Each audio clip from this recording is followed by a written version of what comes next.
జేసీ ప్రభాకర్ రెడ్డి అంటే భయపడుతున్న పోలీస్ వ్యవస్థ. చంద్రబాబు గారు ఏమో పోలీసులకు స్వేచ్ఛ ఇచ్చానంటారు, ఇక్కడేమో మీ సంగతి అంతు చూస్తానంటే ఆయన మీద చర్య తీసుకునే పరిస్థితి కూడా లేదు. సో పవన్ కళ్యాణ్ గాలి తీసినట్లేనా, జేసీ ప్రభాకర్ రెడ్డి గారు పోలీసులు పరువు తీసినట్లేనా? Indraneel garu sir, first of all Pawan Kalyan garu incident తీసుకుంటే ఇది భీమవరంలో పేకాట పంచాయతీలు నడుస్తున్నాయి అనే దాంట్లో ఇది ఒక సామాజిక అంటే కులాలకు సంబంధించిన అంటే ఒక కులం వాళ్ళని ఎంకరేజ్ చేస్తున్నారు, ఇంకో కులం వాళ్ళని ఎంకరేజ్ చేయట్లేదు అనేది ప్రధానమైన సమస్య అక్కడ. అది పార్టీ అనే కంటే కూడా సామాజిక కుల సమీకరణాలకు సంబంధించిన వ్యవహారం. అయితే ఫస్ట్ ఆఫ్ ఆల్ వాళ్ళ స్టేట్మెంట్స్లో ఇద్దరు కూడా అది త్రిపులార్ అవ్వచ్చు, ఇటు పక్క పవన్ గారు అవ్వచ్చు, ఇద్దరు కూడా కంక్లూడ్ చేసింది ఏంటి, పేకాట శిబిరాలు ఉన్నాయి అనే వాస్తవం అయితే కంక్లూడ్ చేశారు ఇద్దరు. ఒకరి మీద ఒకరు నిందలేసుకున్నా లేదు చెప్పినా కూడా పేకాట శిబిరాలు మీకు రాష్ట్ర వ్యాప్తంగా జరుగుతున్నాయి అనేది అంటే లా అండ్ ఆర్డర్ని ప్రాపర్గా టీడీపీ గవర్నమెంట్ కూటమి ప్రభుత్వం హ్యాండిల్ చేయలేకపోతున్నాయి అనే దాన్ని వాళ్ళే ఒప్పుకున్నారు ఫస్ట్. రెండోది ఏంటి అంటే పవన్ కళ్యాణ్ని ఏ రోజు కూడా కూటమి ప్రభుత్వంలో కానీ టీడీపీ ప్రభుత్వంలో ఉన్న వాళ్ళు కానీ సీరియస్గా ఏ రోజు తీసుకోవట్లే. ఎందుకు ఆయన ప్రశ్నించట్లేదు కాబట్టి కందుకూరు ఇష్యూ కానీ అలా కాదు సార్, ప్రశ్నించట్లేదు కాదు, అతనికి ఒక స్టాండ్ లేదు. ఇప్పుడు ఈ రోజు మాట్లాడిన వ్యక్తి రేపు మర్చిపోవచ్చు, లేదా రేపు ఉదయం స్టాండ్ మార్చుకొని మళ్ళీ స్టేట్మెంట్ ఇస్తారు. మరి ఇప్పుడు ఆయన పరువు, పవన్ కళ్యాణ్ పరువు పోయినట్టు అంటే ఈ రకంగా పరువుగా సార్ అసలు స్పీకర్ గారు వ్యాఖ్యానించడం అసలు కాదు. తల్లిని తిట్టిన వాళ్ళ దగ్గరికి వెళ్ళి సాగిలపడి పొత్తులో ఉన్న తర్వాత ఒకటి కాదు సార్, మీకు ఇలాంటి ఇన్సిడెంట్స్ మీరు 2014లో సపోర్ట్ ఇచ్చిన కాడి నుంచి తీసుకుంటే వాళ్ళు బయటకు వచ్చిన కాడి నుంచి రిపీటెడ్గా వాళ్ళని విమర్శించడం, మళ్ళీ వెళ్ళి కలవటం, కలవటం లేదు. విమర్శల వరకైతే పర్వాలేదు, దోషణలు చేసినా కూడా ఆడదాకా ఎందుకు. మీకు ఎలక్షన్ల కంటే ముందు సుగాలి ప్రీతి గారి ఇన్సిడెంట్ అవ్వచ్చు, 30,000 అమ్మాయిల విషయం అవ్వచ్చు, లేదు అంటే విశాఖ స్టీల్ ప్లాంట్ విషయం అవ్వచ్చు, ఆయన చేసే వాటికి అంటే వీళ్ళు ఎవరు సీరియస్గా తీసుకోవట్లేదు. ఎలక్షన్స్ అయిన తర్వాత తీసుకోండి, సీజ్ ద షిప్ అన్నారు, ఏమైంది అంటే అసలు అతన్ని కనీసం ఒక అంటే వీళ్ళు ఏమనుకుంటున్నారు, డిప్యూటీ సీఎం ఒక మంత్రి అంటున్నారు కదా, ఒక ఎమ్మెల్యేగా కూడా టీడీపీ వాళ్ళు ఎవరు కూడా కన్సిడర్ చేయట్లేదు. ఎందుకు చేయట్లేదు అంటే అవసరమైతే ఇప్పుడు చూడండి, ఒక చిన్న ఎగ్జాంపుల్ చెబుతా చూడండి. ఫస్ట్ లోకేష్ గారిని కూడా డిప్యూటీ సీఎంగా ప్రకటించబోతున్నారు అన్న మరుక్షణం వెంటనే ఏమన్నారు, పైకి వెళ్ళి బీజేపీతో మాట్లాడి అలా అనౌన్స్ చేయకుండా ఆపగలిగారు అనే విధంగా పత్రికల్లో ప్రచురించడం అయితే చూసాం. అయితే ఈ రోజున అదే పవన్ కళ్యాణ్తో ఏ విధంగా చెప్పిస్తున్నారు, రాబోయే 15 సంవత్సరాలు టీడీపీతోనే ఉంటామని చెప్పిస్తూ అవసరమైతే లోకేష్ ఏమైనా కూడా నేను డిప్యూటీ ఉంటా అనే స్థాయికి వెళ్ళిపోయారు. అంటే ఇండికేషన్ ఇచ్చేశారు కదా. అంటే ఏంటి, ఇక ఇతను ఏం చెప్పినా రేపు ఉదయం కావాలంటే ఫోన్ చేసి మన డీల్ మనం మాట్లాడేసుకొని మళ్ళీ మనం సెట్ చేసి మనకు కావాల్సిన విధంగా మాట్లాడించుకోవచ్చు అనే స్థాయిలో ఉండారు తప్పితే అతన్ని సీరియస్గా వాళ్ళు అయితే తీసుకోవట్లేదు. ఇప్పుడు భీమవరం ఇన్సిడెంట్ లో కూడా అంతే, పవన్ కళ్యాణ్ మాట ఏం చెల్లలేదు ఇప్పటికైతే. చెల్లదు కూడా సార్, చెల్లలేదు కాదు చెల్లదు కూడా. మరి మొత్తం మీద గాలి తీయడంలో ఏం ఇబ్బంది పట్టలేదు తెలుగుదేశం అంటే ఉంటే తీయచ్చు అంట. నేను ఆల్రెడీ ఇన్ని ఇన్సిడెంట్స్ తర్వాత కూడా ఉందని ఎలా అంటారు? అంతేనంటారు. అంతే సార్. రైట్. మన జేసీ ప్రభాకర్ రెడ్డి ఇష్యూ సార్, అసలు ఫస్ట్ ఆఫ్ ఆల్ నా దగ్గర కూడా గన్ ఉంది. గన్ అంటే licensed gun mean to kill అంటున్నారు. అసలు ఇలాంటి ఇన్సిడెంట్ జరిగినప్పుడు మేము మీకు హితవు పలుకుతున్నాము, మీ మీద చర్యలు తీసుకుంటాము, వీటి గురించి ఆలోచిస్తాము. ఏంటి సార్ ఇదంతా? 2 days అవుతుంది, ఇమ్మీడియట్గా కేసు ఫైల్ చేసి గన్ లైసెన్స్ క్యాన్సిల్ చేయాలి, సుమోటోగా తీసుకొని పరిశీలన చేస్తున్నాం అంటున్నారు. ఈ ఒక్క ఇన్సిడెంట్ కదా సార్ అసలు. అదే వైసీపీ వాళ్ళ మీద అయితే అసలు వైసీపీ అసలు క్షణంలో కేసు అరెస్ట్ ఈ పాటికి అంత చంద్రబాబు గారు, పవన్ కళ్యాణ్ గారు, లోకేష్ గారు దీపావళి టపాసులు గన్ను పేలిస్తేనే అరెస్ట్ చేస్తారు వైసీపీ వాళ్ళని. మీరు ఇంకా రియల్ గన్ దాకా లైసెన్స్డ్ గన్ దాకా వెళ్ళారు. అంటే ఈ ఒక్క ఇన్సిడెంట్ కదా సార్ అసలు ప్రభుత్వం ఏ స్థాయిలో ఉంది అంటానికి.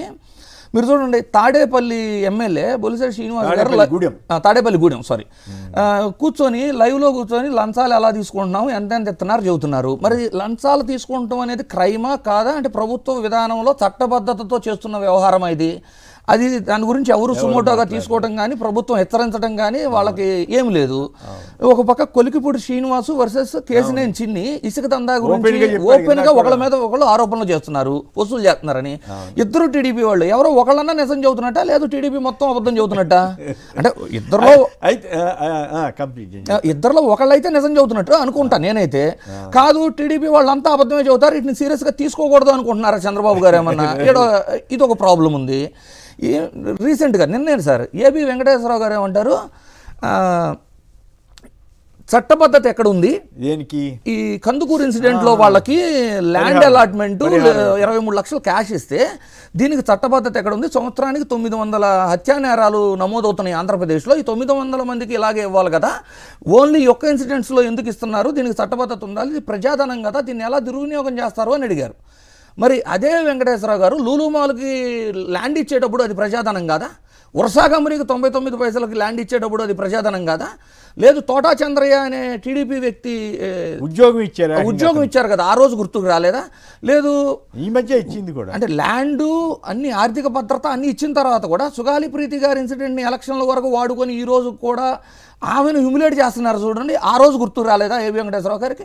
కేవలం ఏంటంటే డేటా సెంటర్కి 22,000 కోట్లు ఎదురివ్వటం. ఇన్ని చేసినప్పుడు ప్రజాధనం వృధా అవుతుంది.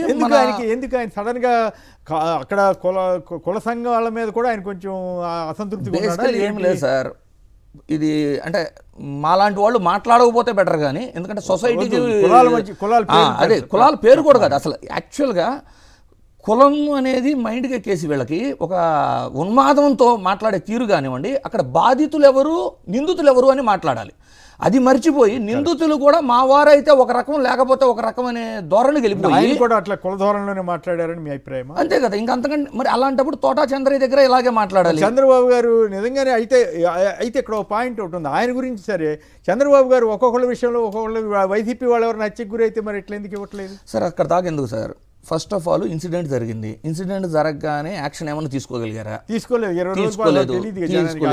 కాపు సంఘం వాళ్ళు గొడవ చేసి కాపు సంఘం వాళ్ళు వెళ్ళిన తర్వాత ఏమైనా రియాక్షన్ వచ్చిందా? అంటే పాపం దాసరి రాము గారు బాగా పోరాడారు, కానీ కాపు సంఘాలు వెళ్ళి మాట్లాడిన తర్వాత బయట మీడియాకి తెలిసింది, కానీ ప్రభుత్వం నుంచి ఏమైనా స్పందన వచ్చిందా? రాలేదు. ఎప్పుడు వచ్చింది అంటే మీకు తోటా త్రిమూర్తులు గారు ప్రెస్ మీట్ పెట్టి పబ్లిక్గా అడ్రస్ చేసిన తర్వాతే ఇమ్మీడియట్గా అనిత గారు వెళ్ళి మాట్లాడటం స్టార్ట్ చేసి అడ్రస్ చేయడం స్టార్ట్ చేశారు. అంటే ఏంటి, జనసేనను కానీ కాపు సంఘాలను కానీ కనీసం వాళ్ళు ఒక లెక్కలో కూడా తీసుకోవట్లా.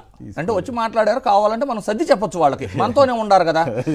ఇప్పుడు జనసేన తరపు కానివ్వండి, కాపు సంఘాలు కానివ్వండి, మన కూటమి ప్రభుత్వానికే కదా పనిచేసింది, ఆ ధోరణిలో ఉన్నారు. ఎప్పుడైతే వైఎస్ఆర్సీపీ దీన్ని అడ్రస్ చేసిందో ఆ తర్వాతే ఏదైనా న్యాయం కానివ్వండి ప్రభుత్వం వెళ్ళి అడ్రస్ చేయడం స్టార్ట్ అయింది. కాకపోతే దీంట్లో అందరూ పవన్ కళ్యాణ్ గారు అసలు కనీసం స్టేట్మెంట్ కూడా ఇచ్చినట్టు లేరు కదా, ఇచ్చారు అసలు? లేదు సార్, లేదు. ఏమలా శ్రీకాళహస్తి ఇష్యూలో కూడా అట్లాగే విచిత్రంగా ఉంది, వాటి మీద స్పందించలేదు. అంత పెద్ద పెద్ద హత్యలు వీటి మీద, ఇక్కడ ప్యాకాడ్ శిబిరాల మీద మాత్రం జనసేన అంటే మా వాళ్ళకి నాకు రావాల్సిన వాటాలకి అక్కడ గండి కొడుతున్న కాడ మాట్లాడతాం, అంతేగాని. ఓకే, రాజీవ్ గారు, పవన్ కళ్యాణ్ ఇష్యూ ప్లస్ జేసీ ఇష్యూ. ఫస్ట్ జేసీ గారి ఇన్సిడెంట్ అంటే పవన్ కళ్యాణ్ గారి దగ్గరికి వస్తాను సార్. సార్ పోలీస్ కమామరేషన్ డే అంటే పోలీసులు విధి నిర్వహణలో ప్రజలు సమాజం పట్ల బాధ్యతతో పనిచేస్తూ వారు చేసినటువంటి త్యాగాలకు నివాళులు అర్పించేటటువంటి ఒక మహత్తరమైనటువంటి రోజు, పోలీసులను గౌరవించుకునేటటువంటి రోజు. ప్రత్యేకంగా ఆ రోజే పోలీస్ వ్యవస్థను గాని, పోలీసు ఉన్నతాధికారులు గాని, ఏఎస్పీ స్థాయి అధికారులు దుర్భాషలాడుతూ చంపేస్తానని ఇండైరెక్ట్ గా గన్ లైసెన్స్ ఉంది, లైసెన్స్డ్ గన్ ఫర్ కిల్ అన్నట్టు మాట్లాడుతూ అంత స్థాయికి ఒక తెలుగుదేశం పార్టీ శాసనసభ్యుడు వెళ్ళారు అని అంటే, మాజీ శాసనసభ్యుడు ఈయన మున్సిపల్ చైర్మన్ అయితే ఇప్పుడు ఇది సమాజానికే వార్నింగ్ అలారం కాదండి, పోలీస్ వ్యవస్థకే వార్నింగ్ అలారం. ఏ కూటమి నాయకులు చెప్పారని చెప్పి తెగ ఇదైపోతూ మమ్మల్ని ఇబ్బంది పెడుతూ, ప్రజల్ని ఇబ్బంది పెడుతూ, తప్పుడు కేసులు పెడుతూ, హింసిస్తూ ఓవర్ యాక్షన్ చేస్తున్నటువంటి కొంతమంది పోలీస్ అధికారులకి ఈ యొక్క ఘటన మీకే వేకప్ కాల్ అవ్వాలి. రేపు మీ పరిస్థితి కూడా ఇంతే. కూటమి నాయకులంతా కూడా పోలీస్ వ్యవస్థను వాడుకుని వదిలేస్తారు, రేపు మిమ్మల్ని కూడా బలిపశువులు చేస్తారు, అవసరమైతే మీ మీదే దాడులకు చేస్తారు అని చెప్పడానికి ఈ యొక్క ఘటన ఒక ఉదాహరణ. ఎందుకు చెప్తున్నానంటే 21 అక్టోబర్న ఈ యొక్క ఇన్సిడెంట్ జరిగితే ఈరోజు 23 అక్టోబర్. అంటే గడిచినటువంటి 48 గంటల్లో ఒక అడిషనల్ ఎస్పీ స్థాయి అధికారిని బెదిరించి భయపెట్టి వారి ప్రతిష్టకు భంగం కలిగిస్తే దాని మీద కేసు పెట్టలేనటువంటి దౌర్భాగ్య పరిస్థితుల్లో లా అండ్ ఆర్డర్ ఉంది, మీ యొక్క అడ్మినిస్ట్రేషన్ ఉందంటే, is this not the failure of the police department and especially home minister? నేను అడుగుతా ఉన్నా, ఒక అడ్వకేట్ గా నేను చెప్తా ఉన్నా, జిల్లా ఎస్పీ గారు చెప్తా ఉన్నా సాక్షి టీవీ ఛానల్ ద్వారా, అయ్యా ఎస్పీ గారు, మీకు ఏ సెక్షన్ల కింద జేసీ ప్రభాకర్ రెడ్డి గారి మీద కేసు పెట్టాలో తెలియకపోతే ఇంకా పరిశీలిస్తున్నామని మీరు చెప్తున్నారు కదా. పేజీలు మీరు తిరగేయక్కర్లేదు, పేరాలు ఆరాలు తీయక్కర్లేదు. BNS 2023 section 351 criminal intimidation, section 352 intentional insult with an intent to invoke the breach of peace కింద సెక్షన్ 356 ఆఫ్ బిఎన్ఎస్ ఏదైతే ప్రతిష్టకు భంగం కలిగించడం. ముందు మీకు దమ్ము సత్తా చేవ ఉంటే మీకు ఈ 3 సెక్షన్ల కింద జేసీ ప్రభాకర్ రెడ్డి గారి మీద కేసు నమోదు చేసి అప్పుడు పోలీసులు అని చెప్పి కాళ్ళ ఎగరేసి అట్లా వాళ్ళకి తెలియక కాదు కదా, వాళ్ళ మీద వచ్చే ఒత్తిడి అనండి లేదా ఇతర ఇన్ఫ్లుయెన్సెస్ అనండి, అధికార పార్టీ వాళ్ళ మీదకి వెళ్ళే ధైర్యం చేయలేకపోవడం, రెడ్ బుక్ రాజ్యాంగం, ఇవన్నీ వాళ్ళ ఇబ్బందులు వాళ్ళకు ఉన్నాయి. మీరు చెప్పిన సెక్షన్ తెలియవని వాళ్ళకి అనుకోవద్దు. అరే లేని సెక్షన్ కూడా పెట్టి ఎంత కాస్త గౌరవనీయ వ్యక్తులను కూడా వాళ్ళ మీద బురదేసే పోలీస్ వ్యవస్థ ఏపీలో ఘనంగా సాగుతూ ఉంటే ఎవరి మీద పెడితే వాళ్ళ మీద ఎస్సీ ఎస్టీ కేసులు పెట్టడం, మహిళలు ట్రాఫిక్ కేసులు పెట్టడం, అన్ని తెలియదని మీరు అనుకోవద్దు. వాళ్ళకి ఏ రకంగా రెడ్ బుక్ ప్రకారం ఏమైనా చేస్తారు, కానీ తెలుగుదేశం ఒక మాట పోలీస్ వ్యవస్థకు తెలియదనో వాళ్ళు చదువుకోకుండా చట్టాలు తెలియకుండా ఉద్యోగాలు వచ్చారని చెప్పిన ఉద్దేశం కాదు. నిద్రపోయేవాడిని మీరైనా నేనైనా పవన్ కళ్యాణ్ ఇష్యూకి రండి. పవన్ కళ్యాణ్ గారి గాలి టీడీపీ తీసినట్లేనా? 100% పవన్ కళ్యాణ్ గారి గాలి టీడీపీ తీసేసింది. ఇప్పుడు రాష్ట్రంలో ఒకప్పుడు ఏవో సినిమా పేర్లు కలిసి ఉందాంరా, ప్రేమించుకుందాంరా, జై మందేరా విడిపోయి వినబడేవి, కానీ ఇప్పుడు పేకాడుకుందాంరా అన్నటువంటి మాటలే వినబడతా ఉన్నాయి.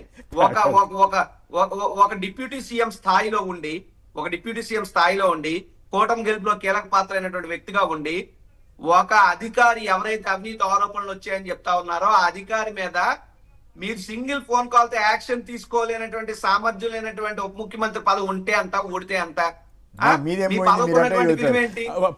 పదవి ఎంజాయ్ చేసేవాళ్ళకి తెలుసు, భలే వాళ్ళు మీదేం పోయింది ఆయన అట్ట కూడా పదవిలో పీకేయాలని మీ అనుకుంటారు.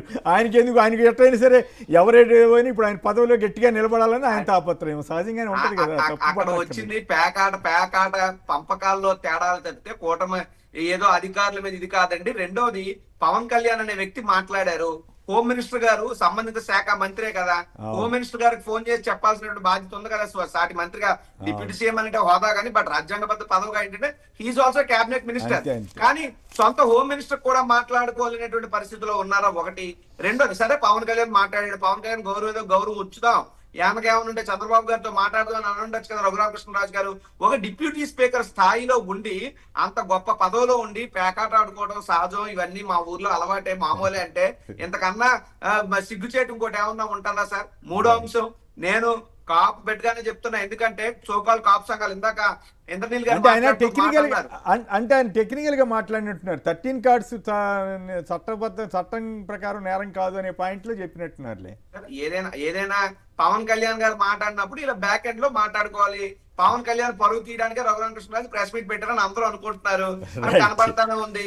నేను ఒకటే చెప్తా ఉన్నాను, ఇందాక దాసర్ రాము గారు ఇష్యూ గురించి వచ్చారు కాబట్టి అదే దాసర్ రాము గారు ఇదే జనసేన పార్టీకి ఇదే పవన్ కళ్యాణ్ కి కొన్ని వందల వేల డిబేట్లలో కొమ్ము కాసి మాబోటోలతో బాహాబాహిలు దిగినటువంటి పరిస్థితుల్లో ఈ రోజు కాపు కుల సంఘాలు ఎంత నలిగిపోతున్నాయి, ఎంత ఇబ్బంది పడుతున్నాయంటే ఒక రంగా గారి అభిమానికి మీద హత్య జరిగితే రంగా గారి అభిమానుల కుటుంబాల మీద మేము పలానా సామాజిక వర్గం వల్ల మిమ్మల్ని చంపేస్తామని చెప్పి కారు ఎక్కించి 4-5 సార్లు తొక్కించేసి ఇంటికి ఫోన్ చేసి నేను చంపాను ఏం చేస్తారని అడిగేటువంటి పరిస్థితుల్లో ఒక పెత్తందారి వ్యవస్థలో ఒక సామాజిక వర్గం ఉండి మరో సామాజిక వర్గాన్ని అనగదొక్కే పరిస్థితులు ఉంటే కాపు సంఘాలు బయటకు వచ్చి మాట్లాడినా సరే పవన్ కళ్యాణ్ మాట్లాడలేదంటే ఎంత దురదృష్టం సార్. ఇటువంటి వ్యక్తుల మా సంఘాలకు నాయకులని భయం కలుగుతా ఉంది. బట్ వైఎస్ఆర్ కాంగ్రెస్ పార్టీ ఆ రోజు ముద్రగడ పద్మనాభం గారు ఇన్సిడెంట్ అయినప్పుడు పవన్ కళ్యాణ్ అనే వ్యక్తి బయటికి రాలా. ఆ రోజు వచ్చింది జగన్మోహన్ రెడ్డి గారు, చూపించింది సాక్షి ఛానల్ మాత్రమే. మళ్ళీ ఈ రోజు అక్కడ కాపు యువకుల హత్యకు గాయపడితే వెన్నుపోసలు విరిగిపోతే మంచానికే పరిమితం అయితే ఏ ఒక్క మీడియా గానీ ఏ ఒక్క రాజకీయ నాయకుడు గానీ పట్టించుకున్న పరిస్థితి లేదు. వచ్చినవి కాపు కుల సంఘాలు బయటకు వచ్చాయి, తర్వాత సోకాళ్ళు సాక్షి లాంటి ఛానల్స్ వచ్చాయి, తర్వాత తోట త్రిమూర్తులు గారు కానివ్వండి, జక్కంపూడి గారి అన్నదమ్ముడు సోదరులు రాజా గారు కానివ్వండి, మిగతా వాళ్ళందరూ కూడా వెళ్ళి వారికి భరోసా ఇచ్చిన తర్వాతే కూటమి ప్రభుత్వంలో చలనం వచ్చింది. కానీ సిగ్గుపడుతున్నాం సార్, పవన్ కళ్యాణ్ మా సామాజిక వర్గం చెందినోడు కనీసం మాట్లాడలేదు, బయటకు వచ్చి స్పందించలేదు. చర్యలు తీసుకోండి, చట్టబద్ధంగా వ్యవహరించండి అని చెప్పి ఒక లేఖ కూడా ఇవ్వలేకపోయారు సార్. ఎంత దురదృష్టం సార్. మా కడుపు మంట కాదా, మా ఆవేదన కాదా? పవన్ కళ్యాణ్ భుజాలెక్కించి మోసారు, పవన్ కళ్యాణ్ భుజాలెక్కించి మోసారు. రాష్ట్రంలో జరుగుతున్న హత్యలు వీటి మీద అడుగుంటే బాగుండేది. మళ్ళీపోతుంది. రైట్. దుర్గరాజు గారు కొయ్యలగూడి నుంచి. దుర్గరాజు గారు నమస్కారం, మాట్లాడండి సార్. నమస్తే అండి మీకు, రాజావు గారికి, పెద్దలందరికీ. సంక్షిప్తంగా మాట్లాడండి దయచేసి. ఇప్పుడు అంబేద్కర్ కోనసీమ జిల్లాలో కొమరపాలెంలో 10 మంది దీపావళి వెలుతురు పంచడం కోసం వారు 10 మంది నిర్దాక్షిణ్యంగా చనిపోయారు సార్. ఎప్పుడు accident incident fire accident? Okay. ఆ ఫైర్ యాక్సిడెంట్ తో చనిపోయిన వారి కుటుంబాలకి అవును. ఏ రకమైన ప్రభుత్వ సహకారం అందించింది, ఎవరు పర్యటన చేశారు అవును అనేది ఆ వివరాలు మీ ద్వారాగా ప్రభుత్వానికి తెలియజేయాలని చేశాను సార్. Okay, good question. అంటే ఇప్పుడు కీలకమైన ప్రెసిడెంట్ ఏబి వెంకటేశ్వరరావుని మీరు ఇంకో రకంగా తప్పుపట్టినా ఒక ప్రశ్న లేవనెత్తాడు. హత్యలు గురైన వాళ్ళందరికీ ఇస్తే అందరికీ ఇవ్వాలి కదా, లేకపోతే కొందరికి ఇచ్చి కొందరికి ఇవ్వకపోతే ఇట్లా అనేది. అయితే ఆయన అనవసరంగా ఈ క్యాస్ట్ యాంగిల్ తీసుకోకుండా జనరల్గా మాట్లాడుంటే ఓ పద్ధతి ఉండేది. కానీ కొందరు పనిగట్టుకుని కొందరు పేర్లు రైజ్ చేయడం వల్ల ఇచ్చినప్పుడు ఆయన ప్రశ్న అడుగుంటే బాగుండేది. ఏబి వెంకటేశ్వర గారు అప్పుడు గౌరవం ఉండేది. కానీ ఏబి వెంకటేశ్వర అనే వ్యక్తి మేము ఆ ప్రతిపక్షంలో ఉన్నప్పుడు మా నాయకుల ఫోన్ ట్యాప్ చేసి మా ఎమ్మెల్యేలను కొని మంత్రులు చేయడంలో అత్యంత కీలక భాగస్వామి ఆయన. అటువంటి వ్యక్తి మాట్లాడితే దెయ్యాలు ఎవరన్నా అడుగుంటే బాగుండేదేమో సార్.